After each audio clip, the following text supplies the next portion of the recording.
कल हमने जाना था जनसंख्या संगठन क्रम में आयु संगठन के बारे में। आयु संगठन से ही किसी देश के रोजगार संबंधी योजनाएं बनती हैं।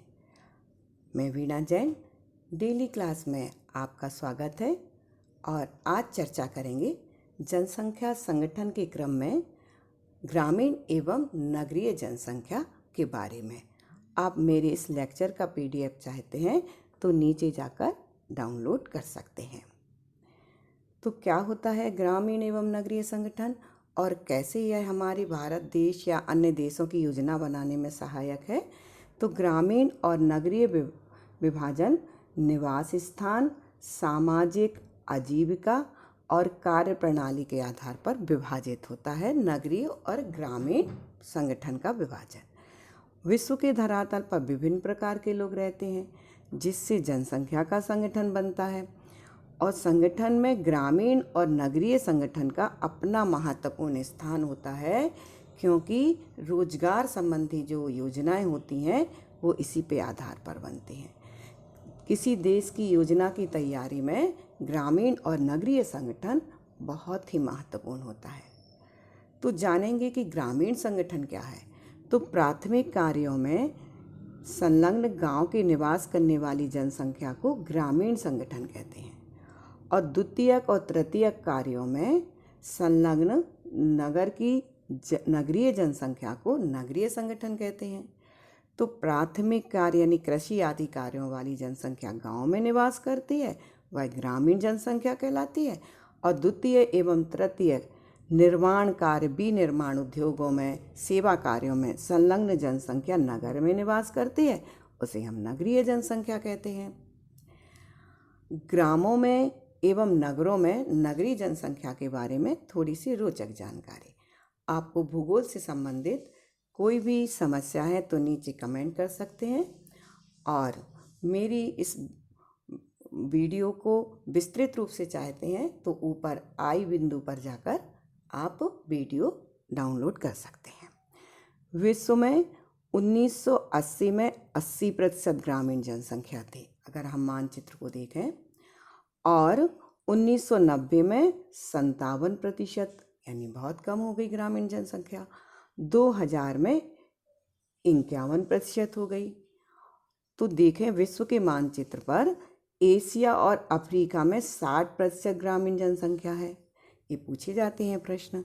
और विकासशील देशों में ग्रामीण जनसंख्या अधिक निवास करती है, विकसित देशों में कम निवास करती है क्योंकि विकासशील देश अभी भी कृषि प्रधान देश है।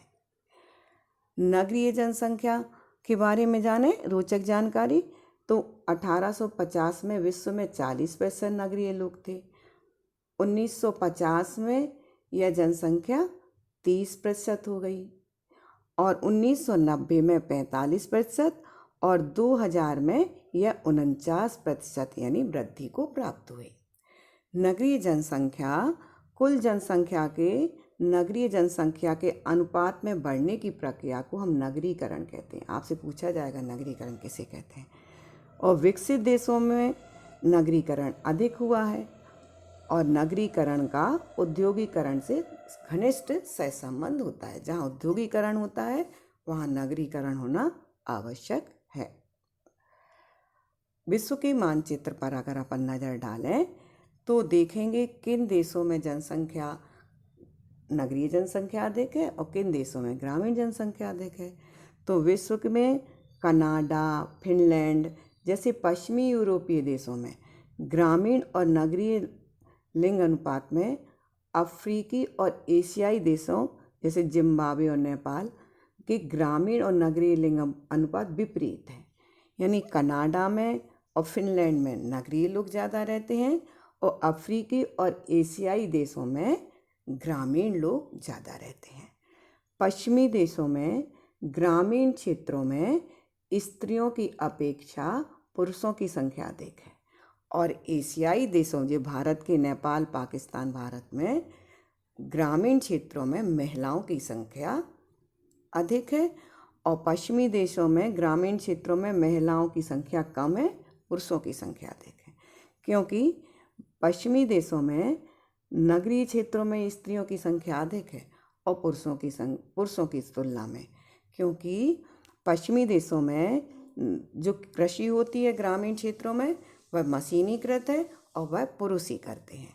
और वहाँ पश्चिमी देशों की स्त्रियां प्रवास भी करती हैं और वह नौकरी का कार्य करने से द्वितीयक और तृतीयक कार्य में संलग्न रहती हैं, इसलिए नगर में ज़्यादा रहती हैं। और अफ्रीकी और एशियाई देशों में जैसे नेपाल, पाकिस्तान, भारत में क्या है, कृषि ग्रामीण में होती है और यह स्त्रियां वहाँ पर कृषि करती हैं और पुरुष प्रवास करते हैं और वह नगरों में रहते हैं। नगर क्षेत्र में रोजगार के अवसर अधिक होने के कारण ग्रामीण क्षेत्रों से महिलाओं का आगमन यूरोपीय यानी पश्चिमी देशों, विकसित देशों में, कनाडा, संयुक्त राज्य अमेरिका में महिलाएं अधिक गई हुई हैं, प्रवास किया हुआ है इन्होंने। और कृषि भी विकसित देशों में मशीनीकृत होने से पुरुष प्रधान है, वहाँ ग्राम में पुरुष ज़्यादा रहते हैं। और एशिया के नगरीय क्षेत्रों में पुरुष प्रवास के कारण लिंग अनुपात पुरुषों के अनुकूल है और भारत के ग्रामीण क्षेत्रों की जो कृषि कार्य है वो महिलाएं सहभागी होती हैं। और नगरों में आवास की कमी के कारण और उच्च रहन सहन की लागत के कारण, रोजगार के अवसर की कमी के कारण और सुरक्षा की कमी के कारण महिलाएं गांव में रहती हैं और नगर की ओर प्रवास नहीं करती हैं। अब जानेंगे ग्रामीण एवं नगरीय संगठन के महत्व को। देश की रोजगार से संबंधित जो बनती हैं योजनाएं, औद्योगिकरण की, नगरीकरण की, वह सभी योजनाएं नगरीय और ग्रामीण जनसंख्या संगठन के आंकड़ों के आधार पर बनती हैं। कृषि को आधुनिक विस्तार देने के लिए भी ग्रामीण एवं नगरीय जनसंख्या को समझना पड़ेगा, क्योंकि भारत की 68% जनसंख्या आज भी कृषि है और हमें कृषि से संबंधित विस्तार योजनाएं बनानी होंगी। देश के नए उद्योग धंधे कहाँ पर बनना है, मतलब जिन राज्यों में नगरीय जनसंख्या ज़्यादा है वहाँ उद्योग धंधों की स्थापित करने की योजना बनना चाहिए। और देश में नए आवास योजना हमें ग्रामीण और नगरीय जनसंख्या संगठन के आधार पर ही बनानी पड़ती है।